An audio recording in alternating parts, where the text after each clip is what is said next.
Well, welcome to the Tall Girl Tuesday podcast. It's your girl Danie, and on this week's episode, I do have a special guest. His name is D-Rock, and he is from the After Hours Sessions podcast.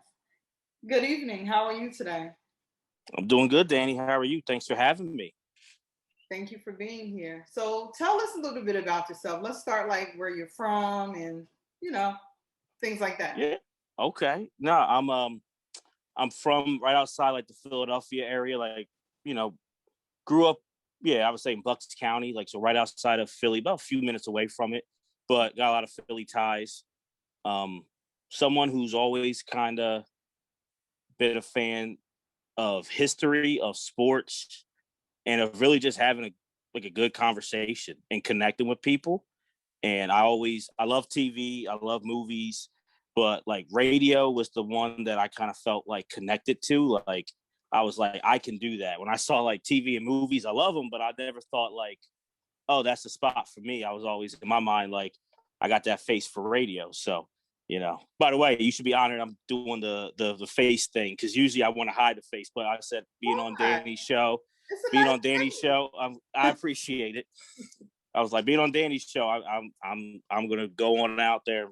I'm down for YouTube, but I appreciate I've it. all no, of course, but I've always kind of felt I was someone who had friends, but always felt like just different, just an outsider, and kind of was always someone who was searching and connected to people who went their own way.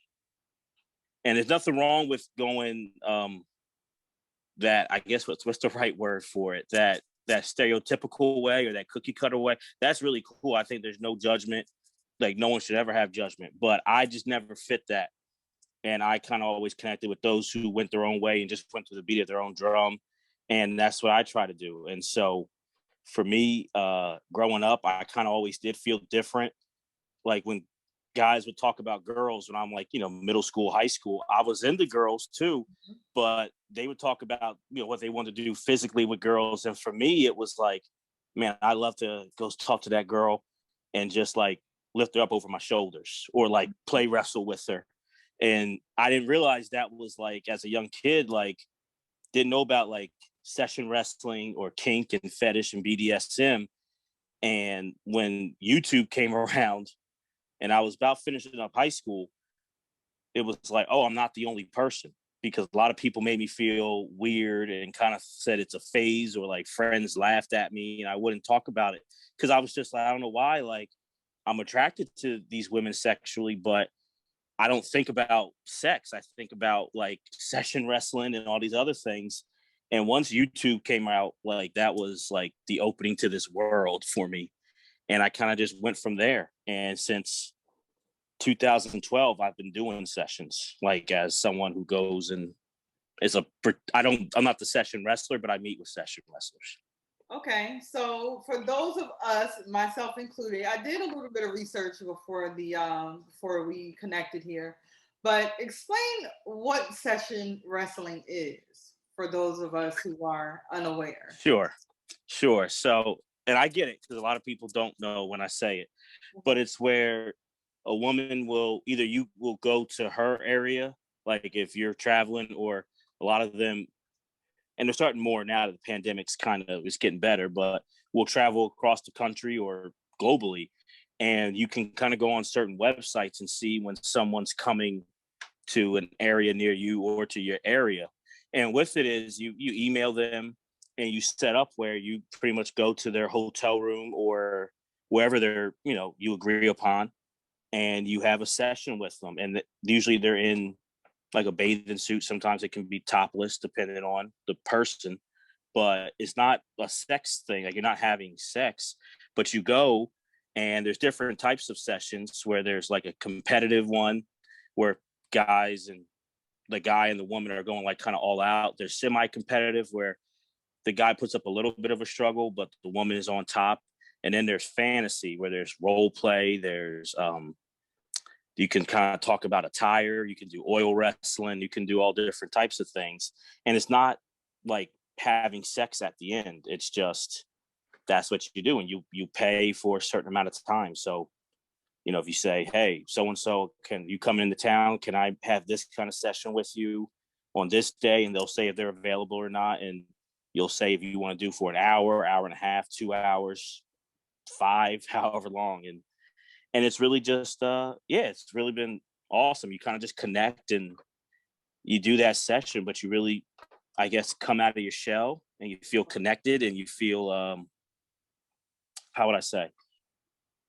You feel alive, honestly, Like a because I always, liberation, I can imagine. yeah, So because I always think, hmm yeah, I always think about like the first time I did it, it was 2012, and I'm 23 at the time, just turned 23. And I take the train into downtown Philly, and I'm just this kid. I got my backwards hat on. It's 4th of July weekend, so it's hot out, and I'm just this. If you walk by me on the street, I'm just this average guy. And part of me was thinking, I'm like, I don't know what I'm about to do. It's my first time. And everything seemed cool, but I was like, I don't know what I'm about to do. And I'm like, everyone I'm walking by, they have no idea what I'm about to do. And then going into like the hotel room, like the lobby, and asking for like, hey, I'm here to meet that person. And I had known her first name. She goes by a stage name, but I knew her first name. And so they like look at me like I'm crazy. And I was like, uh-oh. My heart's just beating at this point, Danie. I'm like, I'm nervous. So they call her and she was like, yeah, give him a key. So then they were like, and I was so nervous because it's like 3 people came over to look at me. And I'm like, what the hell? I'm like, I looked this up. It's not illegal. I don't know why I'm getting these looks here.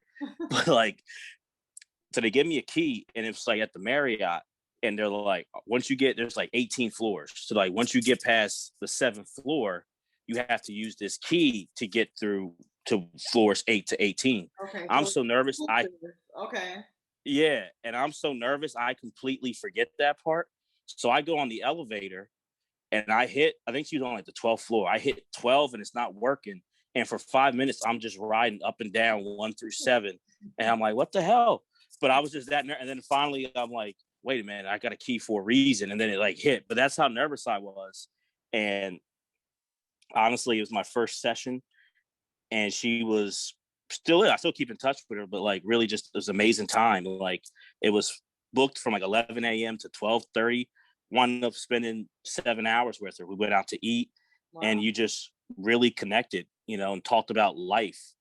And it's a feeling like it's a high that hasn't gone away. I'm more comfortable now when I do them, but that excitement that I got that first time doing it back 9 years ago, I still have it to this day. Wow. So would you essentially say that it's paying someone to punish you in a way? It Would that can be be because accurate? it, in a way, because it's like this dominant. I've done like met with dominatrix a few times, so it's kind of like a form of BDSM, but it's like its own like little like branch because there's different types, So some guys may want to go in there and do like a height comparison. So they meet with because that's what's really cool too is like you connecting with these women, but they're all sizes, all build. Some are bodybuilders, some have done MMA. I've met with some who are 5'1", 140, and then I've met with one who was 6'3" and almost 400 pounds. And it doesn't matter. And I think that's what's really cool. There's no judgment, and you're really connecting on a human level. But you can go in there, and sometimes it's like a size comparison. So if you're shorter and you're meeting with someone who's really tall, you may want to do that. Sometimes it's that person being lifted and carried. Sometimes, certain people will do like spanking and flogging and stuff like that. Sometimes I like lifting the session wrestler. I don't really like being lifted, but I'm different. Most men who do it like to be lifted. I like doing oil wrestling. So Oil wrestling? you You have to elaborate and tell us what oil wrestling is. Is that oh what it sounds like? You're wrestling yeah, oil? yeah, Okay. yeah. So Is you it like put a like crypto? Is it more like a car oil? Like what's oh going no, it's like for me, I'll say for me, I get like a baby oil, on? and Okay. you'll put like a tarp down, and you put oil on each other, and you just kind of have fun. You're just kind of playing around in the oil, having fun. Okay. So when it comes to choosing, I guess, a session wrestler. Is that Mm-hmm. what they're called? So are you able to make a like choose what you prefer to have? Like, can you choose that tall woman, 5'9"? Mm-hmm. Okay, so it's a choice. It's not like you just pay for it and they kind of just send or show up with Right. connect with them personally. Like it's a one-on-one type of thing, right? It's Mm-hmm. not an agency that's sending out. No, it's not. It's not an agency sending someone out. So you can go onto certain websites. You can go on and see when someone's coming to town, or if you're going to that area, or if like you're like, I don't mind traveling, Mhm. to this particular area, and you see that person who you want to see. So yeah, you're picking who your preference is, and some it's not just physical. Some it's the style, it's what they do in those sessions. Some it might be based off of like the personality that's given off, in that profile. Or some people, a lot of them have like videos and clips, so you might watch their clips and videos. And so it's like, for me, it's a combination of all of it. Mhm. But some people have different things. Some it is a physical thing, some it's others. So Okay, so now what about kink? What exactly is kink? Or is it many things and it can't really be? yeah, it's many things, I would say. It's, to me, it's more like non, because there's kink and like fetish, and that's where I used to always kind of mix the words up, but like because they go together, but it's different. Kink is, I would say, more what like the session wrestling is, or like BDSM, like the dominatrix, where it's just non-conventional sex practices. And it's also more with like a concept, like a mental concept or a fantasy, where a fetish is like an object, like that foot fetish, or Mhm. like, you like someone wearing those high heel boots all the time. Like that's a fetish, like that object. Kink is more like the fantasy, the concept, certain things like that. Okay. So, have you received any like backlash for your lifestyle at any point, or have you like surrounded yourself with people who just understand that this is what you like and they accept you for who you are? As far as like friends and stuff like Mhm. that, Yeah. when I was like in high school, like going like to college, a lot of friends didn't understand, Yeah. and they kind of laughed, and it bothered me then, and then I didn't realize until later on how much it affected me, like them making fun of me and making me feel ostracized. So as I got older and started doing, I'll be honest, I did like still do therapy. Hmm. Then it kind of like flipped, where then I was started telling everybody, like, because I was just like, yeah, I'm not ashamed. I have nothing to be ashamed of. I'm proud. And then some people were great, and others were like, oh, that's cool. But they had this kind of like look in them where it was more of you're like that freak or that circus animal kind of thing, where they're like, oh, what else did you do? But you could tell it's not like it's like they're getting their kicks off of laughing at or like looking at like what you're saying. And so for me, I kind of had to find a balance of, I'm not ashamed, but not everyone needs to know what I do.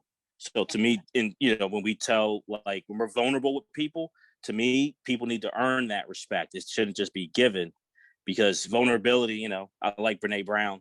So I think vulnerability is a great thing, but not everyone is ready for vulnerability, and not everyone should have the privilege of our vulnerability. So I've kind of found with people who, do. And there's some who are in my life who from the past, and they've like kind of apologized for it, but I still keep that private, because to me, you have to earn it, or I just know that they wouldn't understand it. And to me, I don't know. I don't know how you feel, but especially when it comes to whether it's, I tell people like when I'm in like certain areas, like whether it's like people who are, I'm black and like the majority of them are white, or they're vanilla, like for like sexual stuff, and I'm not. And I go, you think I'm different or weird? And I am different, and than you are. But I go, that's a two-way street. I'm like, that's that privilege or the entitlement that you think he or she is the weird one. I go, you're different to them too. It goes both ways. Absolutely. And I had to let people know, like, how you think and how you are and how you were brought up is different and foreign to me. I'm like, some of the stories you tell me, I'm like, I would never think to do that, or my family would never go and accept that or be okay with that. But I'm like, I take the time to get to know you and I have empathy for you. Mm-hmm. And I'm like, hey, I don't ask you to do anything that I don't ask of myself. So, long story short, yeah, it's navigating and finding those right people, but it doesn't mean you're ashamed, but not everyone sadly is accepting, and not everyone deserves to hear Mm-hmm. what you're doing. Okay, I agree. I have to say I was quite intrigued, when you hit me, and and filled out the information to be on the show, because I'm so for people who just stand and live in their truth. I think that is amazing. You know what I mean? Because so many people go Yeah. through life just with this facade and struggling with their identity. So when you meet people who are like, this is who I am, this is what I like, and are able to express that, I think it's amazing. I'm such No, no. a non-judgmental person when it comes to any of my friendships, relationships, people I meet. I'm not that person that judges people. So I love meeting new people who are, if what society would consider different. It's not. Mhm. It's like, why do I have to be different? You might be Right. the one who's different. No, and to me, that's kind of why I reached out, because I liked I like the name of your podcast, and I subscribed and listened, and I like I like that you're having real conversations and talk about real things that, even though I feel like we've made progress in recent years, we still have such a long way to go on talking about sex and relationships. And to me, it's like that's only hurting us by not having these discussions, by being judgmental. Then you're keeping, and I know for me, it, when I try to be something that I'm not and try to live up to like society's quote unquote norms, it's an internal thing, like a mental like discomfort, but it almost becomes physical, where I can feel like it's Yeah. just a struggle. Like I just don't feel good, don't feel comfortable with myself, don't feel comfortable with my own skin. And I'm like, and as you know, it's not easy being quote unquote different, or standing up for what you believe in, or saying, "Low, I'm not going to go with the crowd." Right. But to me, it still is worth it in the end. Like where I can look in the mirror and be happy with who I am, than like feeling like I'm a fake or a phony. Absolutely. I love that.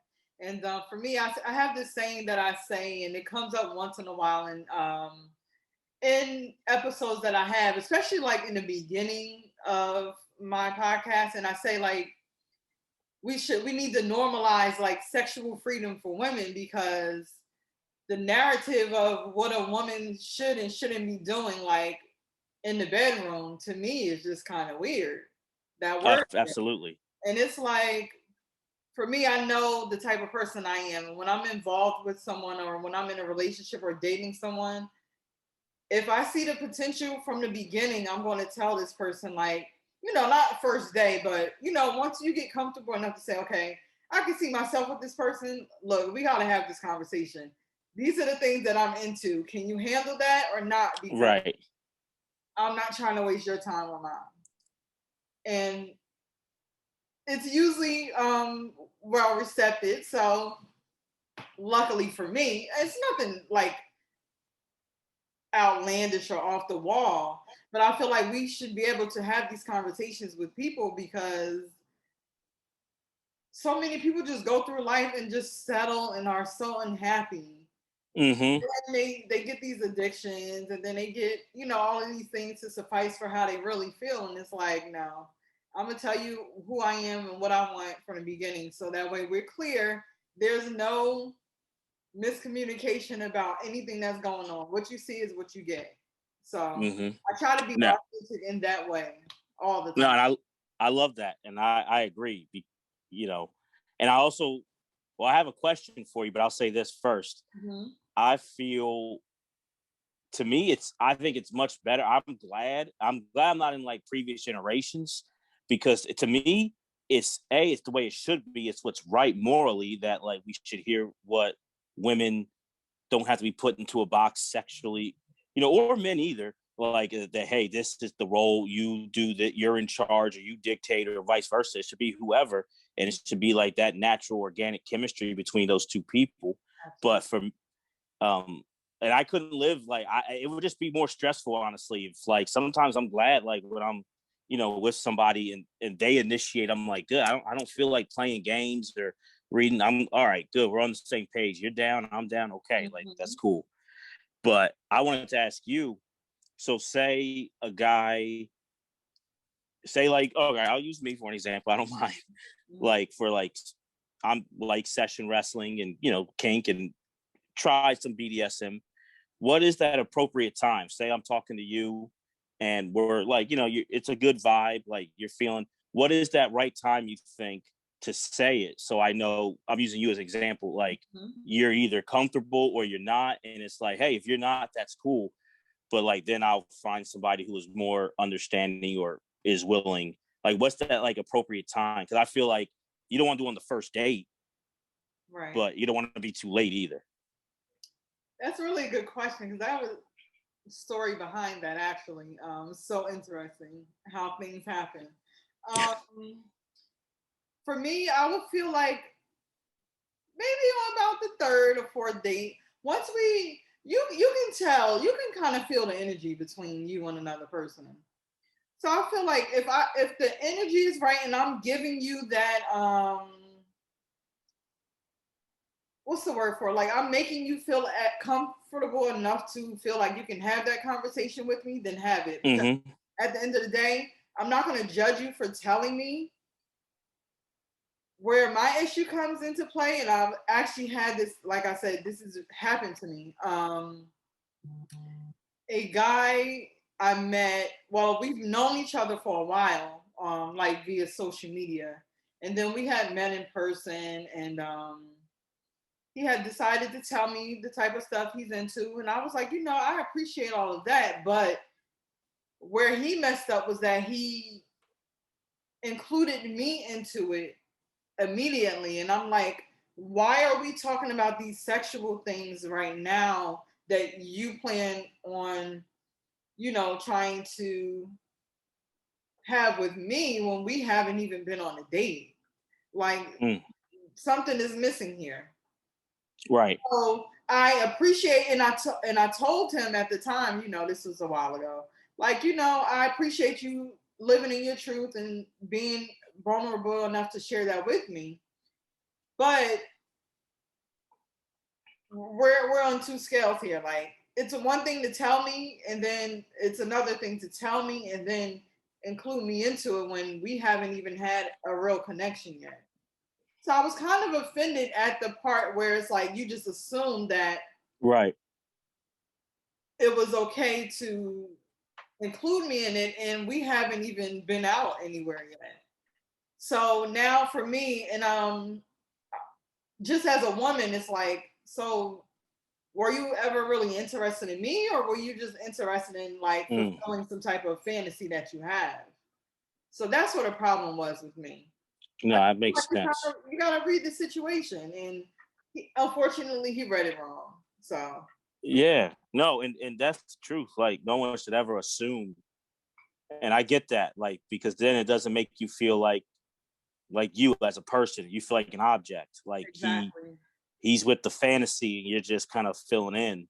And it's also like, to me, you should never, like, if that. And I've had to do this, like, when you say it, because I always tell, like, I used to run like men's groups at a drug and alcohol treatment center as my last job.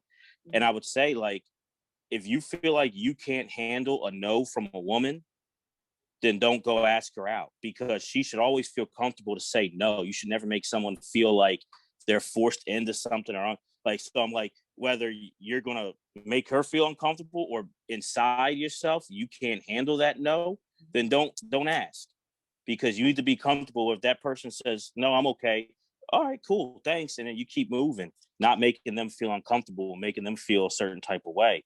So to me, when I bring it up, it's just letting them know. And I just kind of hope and want to see if they're open to it. They don't have to be in it or like it. It doesn't have to be theirs. Because also it's the same with me. If I've talked to people who like certain kinks and fetishes, and I'm not sure that I judge none of them. Everything to me, be open minded, but some are not for me. Like, and I've tried them, and there's just no, I'm good. Mm-hmm. But I still don't want to make them feel judged, or maybe there's a compromise in the middle where it's not something that's going to be a semi-regular part of our sex life, but every once in a while, like, you try to find those balances, which you should never assume. Right. So to put the question kind of back on you, what has Mm-hmm. your experience been like? Like, how long do you normally wait to tell that to a woman you're interested in, and how is it usually received by the women? Well, I guess it's two different things. Now, if it's like like a relationship or like hooking up, because a relationship, it's more of a time, I guess. Like, not like, it's not like, oh, we're a year in and like we're talking about moving in together, and then, oh, like, hey, by the Right. way, we're not doing that. But like, it's a little bit longer than, sometimes I can be honest, like, not as much recently, but in the past, like, hooking up, it's been like that second time, and like they're talking about what they're into, and then they ask me, and I'm just like, and what they're into might be something like it's kink, but it's like more known. Mm-hmm. Where mine is usually the response, like, I think I've met one person on like the street who know I say session wrestling, and they're like, yeah, I know what that is. Everyone else is like, what? And you got to explain it. And I remember like one time, it was the second time going out with this person, and we closed out the bar, and she's like, what are you into? And I told her, and she's like, wait, what is it? What? And I'm explaining it. And she lived like right up the street. So she's like, let's come to my house. I'm going to try that. Mm-hmm. And I followed her to her house, and we had sex that night. Okay. And like, I was like, okay. And we did wrestle around, and then it went from there. But usually, yeah, it's probably, I think, like you said, like the third or fourth kind of date, like, or at least like date, or if then maybe in between there, we're talking on the phone at this point and having like those long, I'm a phone person. That's why I do podcasts, I guess, too, like conversations. But if we're talking for a while, it's kind of I don't just drop it. It's kind of more of asking about physical stuff and attraction. Like, I kind of have I don't, unless, sometimes it's different, but most times I don't like just dropping a bomb. I kind of like setting it up Mm-hmm. and then kind of saying it. And some have been open where they're like, okay, that's cool. Like, as far as for me for dating, I haven't really had much experience of them being like, no. Like, once we're at that point, some are like, they want to be a part of it. It's been a couple, and most are like, that's cool, it's not for me, but we can incorporate that every once in a while. Okay. And that's been cool. So now, say you meet a woman who's just completely like, no. Is that a deal breaker for you? um I would I would say assume so, but I don't want to assume.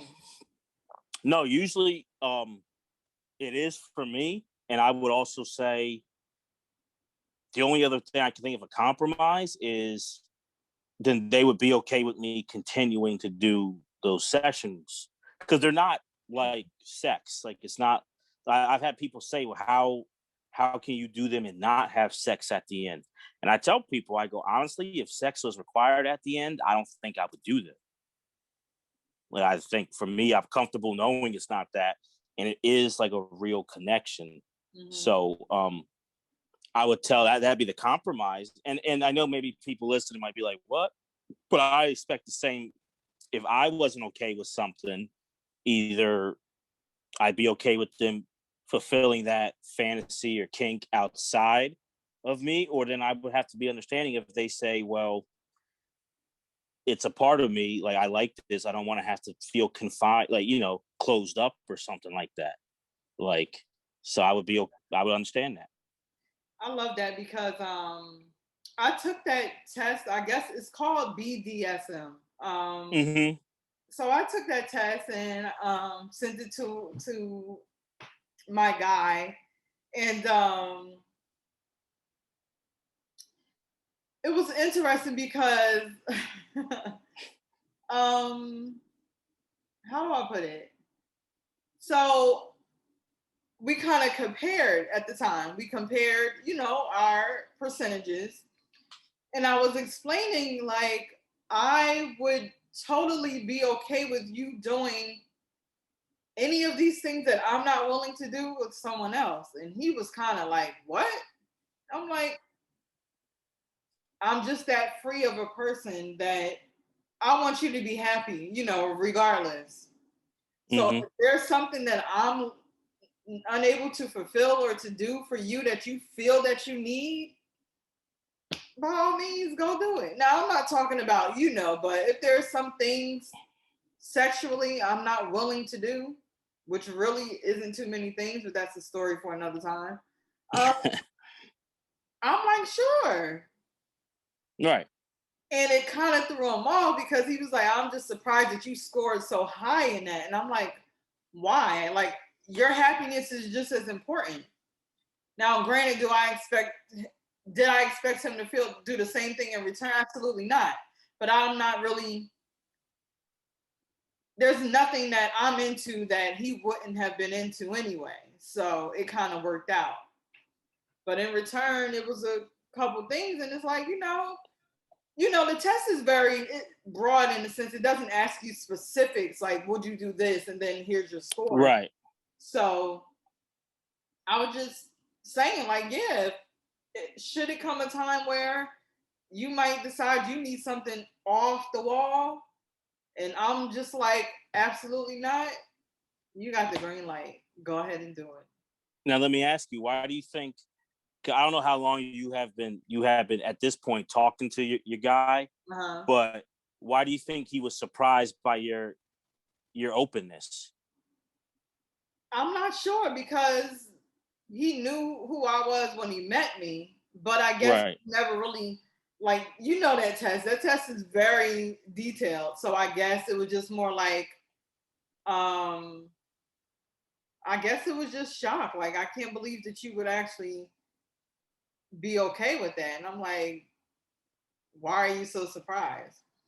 I guess a normal woman would be like, no, I'm not doing it. And, I'm not willing to allow you to do these things. So I don't know. I guess I'm a little bit different. No, no. When I say that, because it's something that I had to learn, not just in like sexual or romantic, but even like friendships with family, that we should see people let us know who they are. That like we can't change and improve things, but I think sometimes in that regard, and I don't know if this is the same situation, but like for me, I think people will talk, have said a bit like, "Oh, I'm okay with that," but like really subconsciously, maybe not so subconsciously, they're thinking, "Well, when he's with me, he won't. I'll fix that, or he won't do that once he's with me." And it's like, no, like I was honest. That's part of Yeah. who I am. I'm not naive in that sense. Sorry, not sorry for the people who might be judging. No, because I don't ever think somebody is going to change what they like and dislike, to be with me. And I just also rather, I don't know, I just feel like, especially in the climate that we live in today, you should be doing whatever makes you happy. Yeah. And I feel like you should make sure you're with a partner who is understanding and willing to give you that freedom. Because I have a lot of male friends who are miserable in their sex lives with their spouses. And it's just like, I feel sorry for you. Yeah. I do. I honestly feel sorry for them. And it's just like, how do you advise someone who's so, and they know that their spouse is like, absolutely not. And it's just like, I don't know. That's not my story.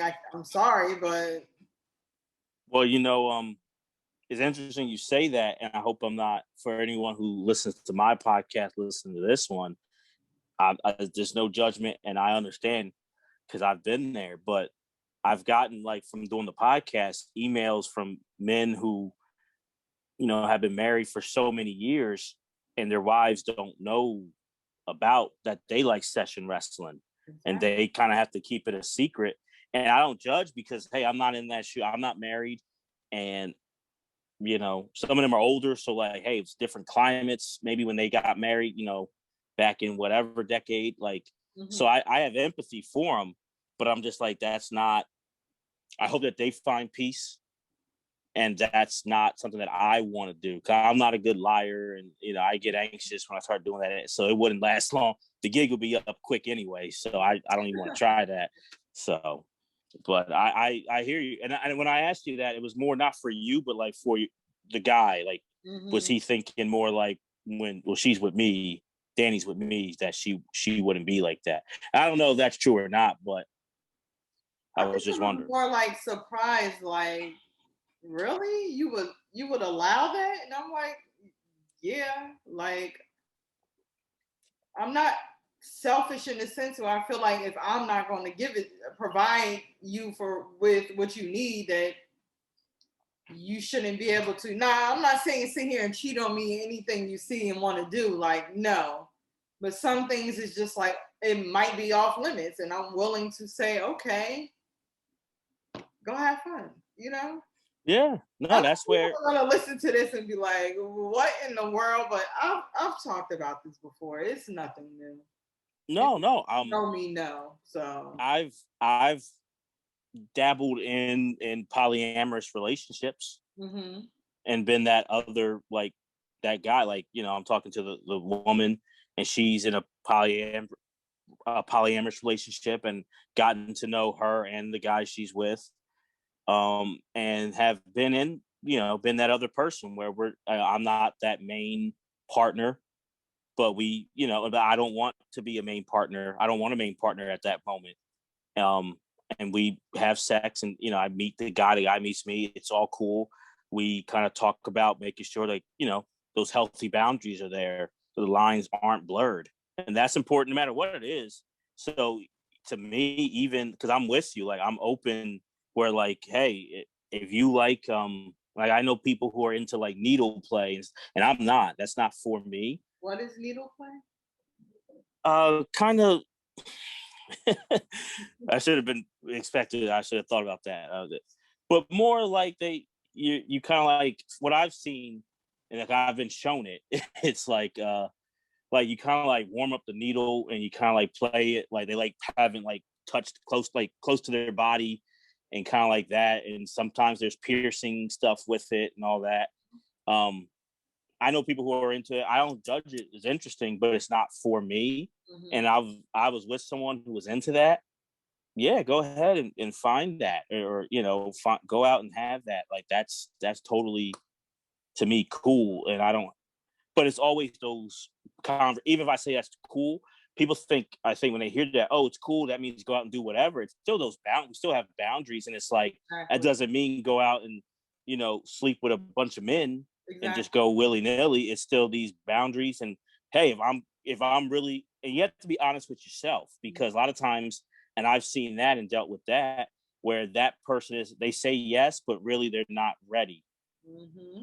And then when it comes out, then there's jealousy and stuff, and then it's like, I take that back. I was wrong. I'm not ready for this. So you have to be, if you're not honest with yourself and you can't handle it, nothing wrong with that. You have to be honest with yourself and then say that. But if you try to just go along, yeah, you can go out with whoever and just don't do this and that, you'll still see that jealousy come up. Because to me, I've met, when I've done like polyamorous stuff, I've met that other person. They've met me. We're cool. We're fine. I let it be known, hey, I want to just everyone to be cool, and this is what I'm looking for out of this. And they say they're what they're looking for, and all right, we're on board, we're good. But you have to have those conversations and have those boundaries, because then it'll get murky real quick. I agree. I think in any type of relationship, you have to have open lines of communication. Otherwise, it is set up for doom. Mm-hmm. Um, I have a question. So, what would you say to a guy who's in a relationship but is sexually unfulfilled with their spouse and is not comfortable enough with telling their spouse what they like? I guess for me, I mean, I can give a broad, every individual person, I can ask them, well, why do you think that person? Like, have you even tried? Why do you think they are? But like for me, I would say you have, like we've been saying, you have to be happy. So if that's not going to therapy and kind of trying to talk it out and trying to understand, maybe because maybe some people, they haven't sat down and understood their truth and tried to figure out, well, why do I like this? Why am I into it? Why does this fulfill me? And I would try to ask them that. If they don't have those answers, maybe you'll talk to somebody and try to, you don't have to necessarily do therapy, but like do the work in knowing why you like this, because it can be unhealthy. And that's where I have to check it, where I like my kink and I like the BDSM and session wrestling and all that, but I have to sit there and understand if my partner says it's taking up too much of our relationship or it's unhealthy, you're not focused on our relationship, you're not focused on your hobbies or your job, it's getting in the way of that. That's when, because it can get unhealthy if we don't watch it. So then to me, I would ask them, like, you would want to kind of figure this out and have these conversations, because to me, the longer you keep this in, the more it will get unhealthy and the more it will become a problem where you're late for work or you don't show up to work because you're doing something. I knew this person who was into wearing high heels, and he was but it was a secret, and we were friends, so he told me, but he would wear them. He had an office and he would wear them like on a lunch break. He closed the door, locked the door. He had high heels in his bag. He'd walk around wearing high heels. When he got into the car, leaving work, take off the dress shoes, high heels, he's driving. So one time he's driving home from work, he goes to the gas station, got the high heels on. Well, who pulls up to the car next to him? His boss.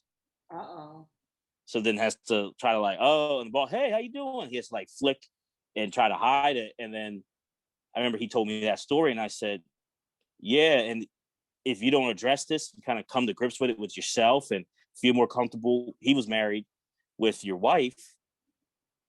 More situations will happen like that, because you can't be on guard all the time, and your truth will come out. So to me, it is that conversation, and it's also given options, because it doesn't have to be like we were saying, all or nothing. There's understanding. It doesn't have to be, well, if you're into this is the only thing we do in the bedroom every time we have any kind of sexual intercourse or sexual activity. It's a healthy boundary to it too. Absolutely. You know what I mean? It's not like, for me, it's not like if we don't try to like wrestle around, I can't have sex. Like that's not how it is. Like, it's a boundary, it's a mix to it. And that's unhealthy when that's the only way you can have sex is through that kink or fetish. So to me, letting them know that, hey, I'm still that person.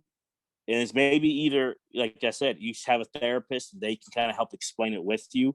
It's maybe having a book or a documentary or, hey, we're a podcast, but that can help explain it, if you're nervous. But it's important to have that conversation sooner rather than later, I think, than have those skeletons in your closet, or then maybe have resentment to that partner and you're snapping at them and they don't know why they're being snapped at. And you think you don't know, but really deep down it's because you feel like you can't be your true self with them.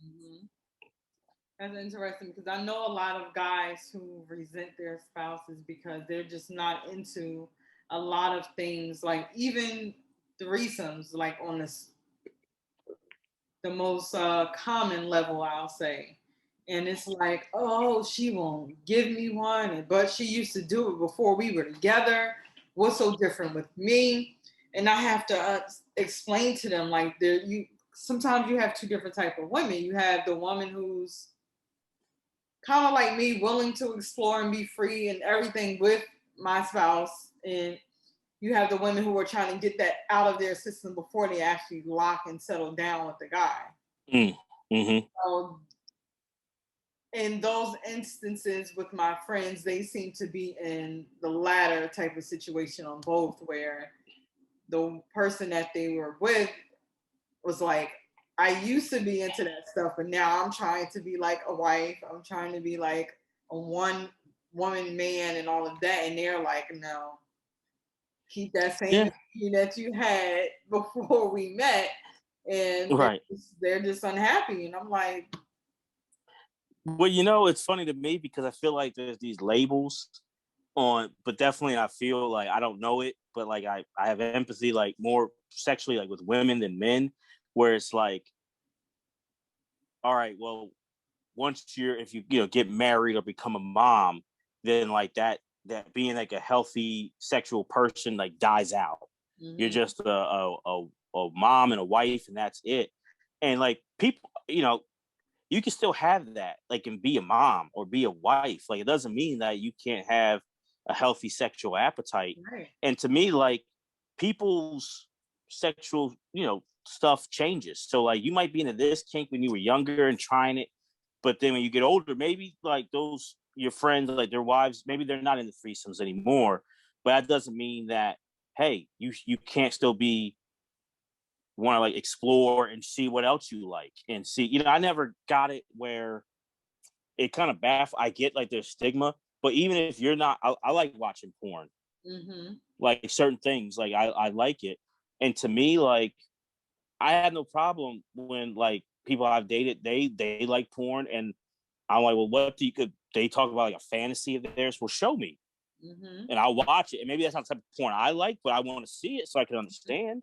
Right. And I never got it where like it's not meaning that you're now going to be a fan of porn because you want to watch that partner's what they like and kind of see it. Or like you shouldn't be upset because I've met people who don't like it if their partner likes porn, and I'm like, Mm-hmm. I don't agree with that. Like, pre the pandemic, me and a friend, we went to Exotica in Edison, New Jersey. I was supposed. I'm from Jersey. I was supposed to Okay. go to that. I forgot what happened, but I was so upset because some friends of mine who are podcasters too were there. We were all supposed to go together, and I was so upset. Sidebar. Yeah. So go ahead. No, because I wanted to go 2020. They didn't have it because of the pandemic.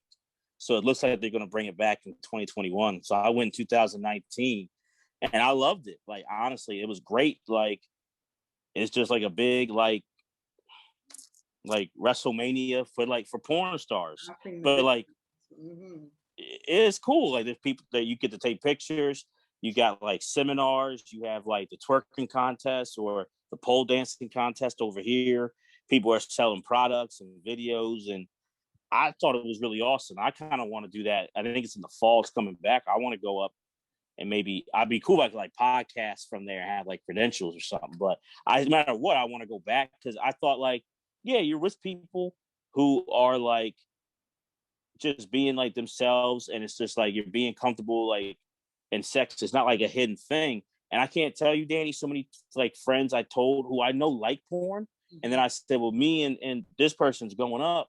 You want to come? No. I can't do that. I can't.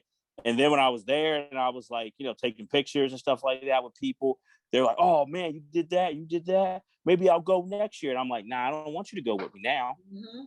I'm Then like, you you get wasn't. comfortable. Now the whole energy has changed at this point. Mm-hmm. Well, it's to me, it's like I don't like it. Seemed like you let me take the grenade, and then you're like, "Oh, that's what it is." Well, now I'll go. Like, you weren't ride or die with me, so I'm like, I don't want you in it with me. Then, like, you go by yourself. Don't come with me Right. because I don't like that. Like, well, you go see, and if you don't drown, I'll Right. go. If you drown, I know. Like, all right, I'm good. Like, I don't like that. Sending you Like, for the test drive. yeah, I'm like, I ain't a fan of that. So, nope. Wow. Okay.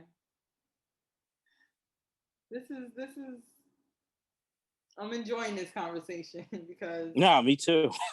I'm just thinking like ahead, like there's gonna be a lot of feedback from this. I already can tell. I can already tell. Okay. Um, Not in a bad way, but usually any type of episode where I have a guest on who's talking about, their likes and their what they like sexually and stuff like that, they tend to do very, very well. And people end up having more questions. Like, so be prepared. People are going to be like, I want to talk to him. So Okay, I would love to. 'Cause I think that's what we need is having. I always tell people I love talking about sex, but in that respectful understand. Like when people start talking about like just bragging what they did, or people just shut down, that's when I'm out and I don't like it. But when people can have real conversation, I love it because I have no judgment toward people who like vanilla sex. Right. But I think that's cool. That's what you. I think we all should have choices and be able to make choices. So if you choose vanilla sex, that's great. My problem is if you are into vanilla sex and you judge me or judge other people who like other things, that's when I have a problem with vanilla sex. It's like, well, no, just don't judge. Right. But as on its basis, like to me, like if you're like, I'm not into any of the stuff that I'm talking about, D-Rock's talking about, or what Danie said, I think that's awesome. That's cool. So there's no judgment. It's just, well, you don't judge anyone else either. You be open and understanding to them. Exactly. Keep that same energy 360. Like you don't Yeah. like what you like, we like what we like, and then let's just live our lives and be happy. Because like I said, you think that because you like vanilla, that, oh, everyone else who's in the BDSM or kink or whatever, that they're weird. But I'm like, you're weird to the other people too. The people who like kink and fetish, Exactly. they like, to me, I don't understand vanilla. Like I know what it is, but like I don't my thought process is like, how can you just like vanilla sex like naturally? But I work past that to have empathy and understanding for people and not like judge them. But that's different to me. Being into just vanilla, I don't know. I don't know what that's like because since I've hit puberty, that wasn't the case for me. Right. So it's a two-way street. Like, like don't judge those other people because to them you're different. You know. I just think we all should just not judge and just accept people for who they are and what they like. And then the world would just be so much more pleasant. People would be happy. They would be sexually fulfilled. I mean, like, it's just endless things that could happen when people just, first of all, mind their own business. And then, Yeah. just are open to understanding that people are different and people like different things. And from doing session wrestling and stuff, but like this podcast, I was doing it with somebody who would come on with me, and we talked about how like those days when we felt alone, like no one we know not only likes what like this type of kink, but we don't know anyone else who likes kink. Period. We all know just vanilla people, and then from doing this and being a part of this world, like it's made us a better person. It's made us more empathetic. It's made me because you know, probably growing up, and I'll be honest, like, and this is not D-Rock now. This is me as a young man who was still trying to grow. But I would see women who are taller than me, and I'm like, oh, they're attractive. But it was kind of a two-way street where honestly, I'll be honest, I take that back. It wasn't. I kind of thought they wouldn't like me if they were, and I'm not short. I'm, like 5'10", but like, I was like, oh, they won't like me. So I kind of was like, nah. But doing this, and then it was cool, like having a session with a woman who's a couple inches taller, or that woman who's 6'3", and then hey, want to go out to eat afterwards? Like we're bonding, in a nice, friendly way, and walking downtown Philly, and I don't care what people think. I don't care. Like she doesn't care. I don't care. We're walking around and having conversations because people they would tell me like these session wrestlers, they're like people would want to eat with us afterwards, but they want like room service. They don't want to go out in public. They're ashamed, and they're like, no, we're not down for that. Like you're not going to be doing this, and then like, oh, you're ashamed to go be out to see me, and I go, absolutely, you're right. And I loved it, like walking down the street, and I was proud to walk with this person, and didn't care. And like, you learn that to me from exploring these things. It's helped me be more understanding, being more empathetic, and it's helped me be a better person, help me express myself in a better way. So I'm grateful for it. That's amazing. Wow. I'm I think you're amazing. I think your story is definitely amazing, and because Oh, thank you. honestly, so many people, like I said, are just stuck, and they're just so afraid of what other people think and how other people might feel, and it's just like you gotta live in your truth because you perceive, your perception is one thing, like especially like on social media. in your relationships and friendships and all of those things with people, but you are hurting inside, like literally dying inside because you're unfulfilled. And it's just like you have to, you just got to find a way to either get some type of help with that or find something that's going to allow you to be free, because it's a miserable place to live in, you know? And Mm-hmm. just like I said, I have a lot of, not a lot, but I have some guy friends who struggle with things like this, and I just feel for them, because it's like I'm not a counselor. I don't know really, well I am, but not for, these types of situations. Right. I don't know what else to tell you. I'm gonna continue to tell you to talk to your partner, especially if you're not single. Like you have to let Right. that person know, because you don't want to be married and then 5 years down the line they find this collection of stuff that they consider, unorthodox or weird, and then a relationship is over.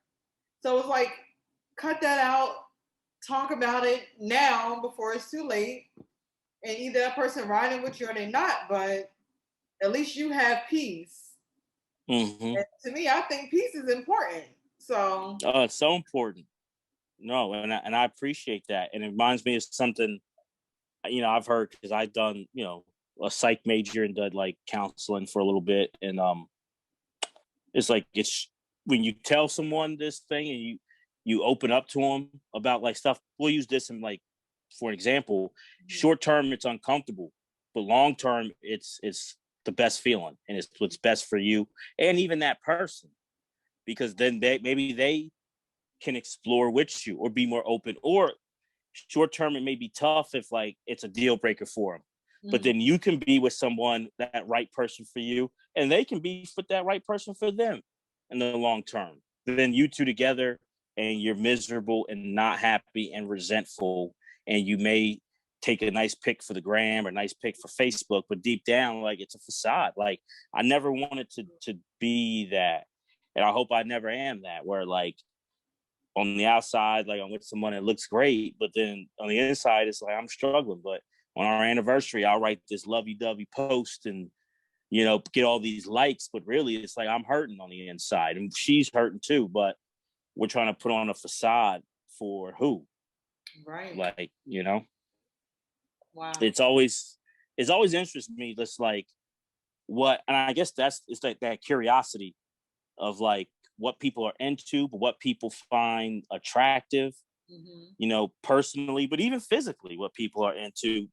And like because it's always fascinating to me, because I feel like no one's really like the same. Even if they give like the similar answer, there's a different reason and a different, like, you could break it down differently for each person. So like that whole thing with like attraction and romance and like sex, it's always interesting to me, because, and I that's why I'm like, I can never, for me, I don't judge it, but I couldn't be closed off, because to me, I'm fascinated when I meet people who are into different things and to hear their stories.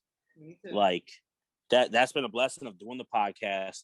And I get that honestly from when I do sessions. I always, a lot of times it might be for 2 hours, and like an hour and 15, we're just talking. Hmm. And they're like, oh, I'm sorry. And I go, no, this is great. I love hearing this and hearing, these connections and these stories, like, and the bravery it took to like, hey, a lot of these women, or some of the men who are in it too, were working 9 to 5 jobs, and they said, I'm dying inside. Some were making little money 9 to 5. Some I've talked to who were making 6 figures, but were like, I'm miserable and broke out. And to me, like, how can you not, even if you don't find that to be your thing, or maybe you don't agree with it, how can you not respect that, to take that courage? Absolutely. I Wrong person. I used to and it's funny, I still do therapy. I still, as a patient, I go, but for a while, because I had friends who, we go out to eat, and the waitress is always hitting on them.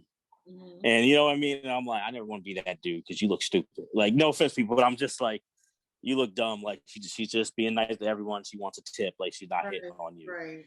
But so when I would talk to her about it, I would say, well, this world isn't real. Like when I first started seeing her, I'm like, that's not real. I'm like, it's real life. Like I'm really going, but like, it's not real. At first she would say like, why do you say that? I would say that. I'm like, I don't want to be that guy who like, I fall in love with the session, right? Like I get the difference. But then like we were talking, it took like a few years, but I was like, you know what? Like, I was like, I kind of think I get why you keep questioning me and kind of challenging me on that. I'm like, not only I shouldn't say like I should stop saying this isn't real, but this is the realest part of me when I do this. This is like so real. And I can be honest, I'll say it, Danie. It's the only time so far in my life in a romantic sense, because like in friendship wise, it's helped when like you're vulnerable and you connect as friends with either another guy or like with a woman, like, yeah, like we're vulnerable and we become good friends. That is the only time I felt that woman being turned on when I'm being vulnerable, when I'm sharing my struggles that I've had in the past or presently, my insecurities, why I love doing this, my dreams, my passions, whatever the case may be. Only time I can say I felt like a romantic sexual attraction from being vulnerable. And a lot of times, you know, when you're dating, I'm not wrong, there's boundaries, but you can't be vulnerable. Like, it's like, when do you share this? And a lot of times you're not vulnerable. Yeah. Right. And through this is the only time that I've seen it be that way. And it's me being the realist, being just upfront, and you get that connection. And like, it is like the realest, like I stopped saying that. I'm like, nah, this is one of the realest parts of my life when I do this. That's amazing. I feel like awareness is so important these days. It's just like, I just, I don't want to keep saying it, but I honestly just feel bad for people who just struggle with, like you said, just being vulnerable and being able to express themselves and what they like, because I feel like the world is already so heavy. I should be able to be free about the things I enjoy, especially with the people that I consider to love and like, hold near and dear to me. So to not have that is just like, and I know that a lot of people deal with that when they're, have like an alternative lifestyle, period. So I can just only imagine just day after day, just the misery behind that is just like disheartening to me. And it's just like, I don't know. I just, I hope we become a society where people are less judgmental about, the things that fulfill us, and, change the narrative that, you know, vanilla is the only way to be, or, a guy on top of a woman is the traditional way of having sex is what we should accept. And it's like, no. Yeah. We live in a different world these days. So No, I'm with you. And this pandemic's been tough on the whole world, and for some people more than others, but like we've all felt it. And I'm hoping like a silver lining from this past, like, 15, 16 months. It's been tough, but never before as a society, to me, especially when the pandemic first, hit like last year, where people were saying it's okay to not be okay, and like talk about how's your mental health, and people were checking on each other. And to me, because that stigma is there, like mental health and like sexuality too. And like, I'm hoping like for both of them, that's something that can continue and grow once like we are fully done with the pandemic. And like, we still are saying, hey, it's okay to not be okay. Remember when we were checking in with each other all the time? All right, well, things have opened up and we get it. You got kids and jobs and schedules, but let's find a way to schedule to continue to do that. And I'll be honest, I don't know if I would have done a podcast on session wrestling, if the pandemic didn't hit, because I always kind of thought, I'm not in the industry. I'm just a fan. I told session wrestlers that I would meet with or I talk to, you should do one. You should do one. And they go, yeah, maybe, I don't know. And then someone would say, why don't you do one? And I'm like, I'm not in it. How can I get them to come on? Blah, blah, blah. But then during the pandemic, like when someone asked me, and I'm like, yeah, it's 2020. Life is short. We already know that, but this year has really shown like how short Yeah. and precious it is.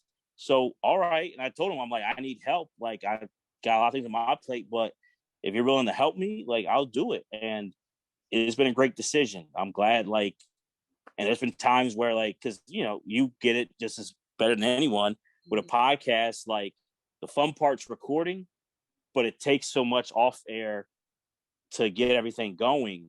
And that's why people always ask me, is a podcast easy? I go, the bare minimum of just recording is easy. Right. But to make it have a good podcast and grow it, it's difficult. It's hard. Very. But there's been times where I'm like, man, I might need to take like a long break or I don't know. But you'll get an email from someone saying, thanks for this episode. Thanks for talking about this. Thanks for doing this show. You get those stories of people saying like, I'm married and I can't share this with anyone, but I'm glad I have this outlet. And I'm like, yeah, how can I not keep going then? Keep trying to push through and do the best that I can with it. Wow. I appreciate you for having this platform because it needs to be talked about. And let's live in our truth. Everybody who's listening, let's try to live in our truth a little bit more and stop. Absolutely. Okay. So before we go, I did want to say thank you. I appreciate you for coming on this platform, for being so vulnerable and for sharing your life with me and for my guest. And is there anything else that you would want to say before we wrap this up? Well, first I want to say thank you, and thank you for having me. Thank you for doing the show that you do, because it's been awesome listening to your episodes and hearing you have that real conversation with other ladies about real topics. Thank you for being another person of color who's in the podcasting game. So I appreciate you. I want to say that first. And then secondly, I want to say, for those listening who have questions, I'm cool with talking, but also like I ask you to sit down with yourself first before with anyone else, before whether you talk to Danie, me, friends, family. But hey, what is my stigma with whatever? And sit down and say, like, well, why do I have it? What do I really know about whatever fill in the blank is, slash the people who are into it, and do some research and start trying to say, like, whether it's reading, things online or like reading like a book, like not like just like blogs, like educational stuff. Like really sit down with yourself first before you start asking questions and pointing fingers and being like, well, what do I know about all this stuff besides just maybe what I saw in 50 Shades of Grey one time, or what I've heard from a person, from another person, from another person who maybe met with a dominatrix once, or maybe they met with an escort, and like you don't know anything about it. You haven't really sat down. Like take that time if you are curious from the conversations that Danie's had in the past or from ours. Sit down with yourself first, because a lot of times people don't do that. They just want to start jumping in and asking questions, but it's like, check yourself. What do you know? Have you been fair? Have you thought about it? Have you been curious but been afraid? And then come to me or whoever with those things. Like, because sometimes we start already, and we all can be guilty of it, but we start from that place of judgment. And then that makes that person who maybe will want to share with you, people can feel that. They can hear it, they can feel it, and that makes them retreat. And then you're kind of, even if you don't think you are, you're blocking off that chance of growth by coming in with it. Well, why would you do that? Or I heard that's weird. Or what is that seems kind of like, when you come in with that, I'll be honest, I know I shut down right away. And I may get immediately. Absolutely. I give a short answer and then I'm like, or I'm out, or I just ignore you. I'll be honest. So do that research, because I tell you, like, that's the point of the reason why I started that podcast, was when you hear either myself, a couple of the guys who are fans of it, but like especially the women who are session wrestlers, the women who are dominatrix, when you hear their stories and hear that they are really just people who care and want connection and want the best for themselves, for their communities, they're people who've gone through adversity and really love they're really givers in a way. Like people hear session wrestler, dominatrix, and they're like, oh man, I'm fearful. It's like, no, like really, they like to take care of people. That's what they're doing. They're taking care of someone. So like, think about that before you pass judgment on them or on the people who are into it, is all I have to say. That's a good way to end it. D-Rock, I thank you for your time and for being on the show, and like I said, for your vulnerability. Before you go, please tell people where to find you, how to contact you, and things like that. Oh no, no doubt. So the podcast is After Hours Sessions, and wherever you listen to podcasts, whether it's Google, Apple, Anchor, Spotify, whatever, After Hours Sessions podcast. And we've started it last August, got about 25 episodes up, and we're continuing to grow. So if you want to listen to the podcast with some of our past guests, please, by all means, do that. And you can tweet at Sessions After. So at Sessions After is the Twitter page.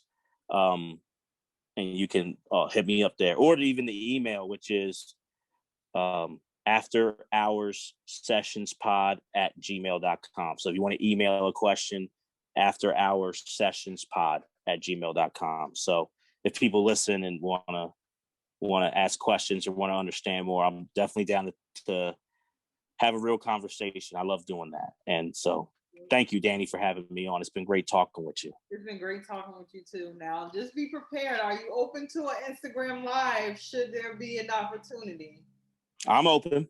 Okay, because I do like to do lives on Wednesdays. I might actually jump on there now for a little bit just to check in with people. And but once the episode airs, I'm pretty sure people are gonna want to talk to you the following day. So we'll set that up too. Okay, well, yeah, you let me know. If I'm hoping, cause I want this to be a good episode for you, so I hope you get a good response. And I'm sure I will. I have no doubts about that. and so just you have you know where to hit me up. So if you want me to come on, I'll be more than glad to do it. Thank you. And again, thank you for your time, and thank you guys for listening, and I'll see you guys next week.